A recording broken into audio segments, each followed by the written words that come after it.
L'Ordre des experts comptables, comme vous le savez, c'est d'abord 19 000 experts comptables et 130 000 collaborateurs. Et que pour la première fois cette année, nous allons nous intéresser à ces ressources humaines.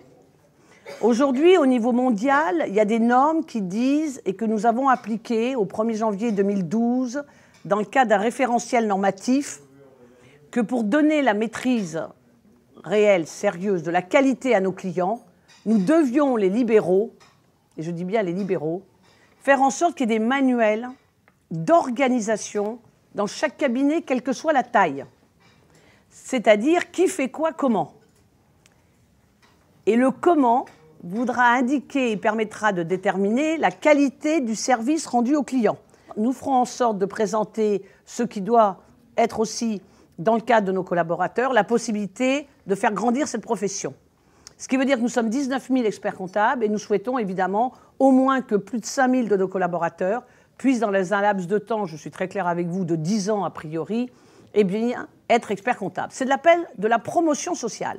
En effet, qui fait la différence aujourd'hui entre ce qu'on appelle un diplôme obtenu quand on a 20, 25 ans, 28 ans et ces acquis d'expérience qu'on peut avoir au bout de 20 et 25 ans de capitalisation, de parcours de travail.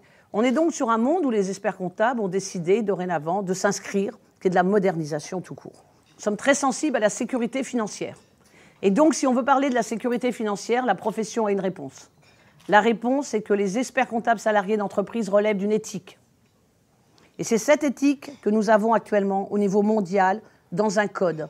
Il suffit de l'adapter. Voilà le premier point sur lequel 2012 sera évidemment une position phare. Parce que quels que soient les résultats des élections, nous avons porté à Matignon, ainsi qu'à Bercy, notre position qui est la création d'une liste spéciale exercice salarial. De ce fait, nous sommes allés au MEDEF réfléchir sur la coexistence du lien de subordination et de cette éthique. Alors on a décidé avec les avocats, le nouveau président du CNB, qui a été élu le 13 janvier dernier, M. Charrière-Bournazel, ancien bâtonnier de Paris. Nous avons déjeuné ensemble et nous avons pris une position commune. Oui, nous ferons ensemble juristes d'entreprise, experts comptables, salariés d'entreprise.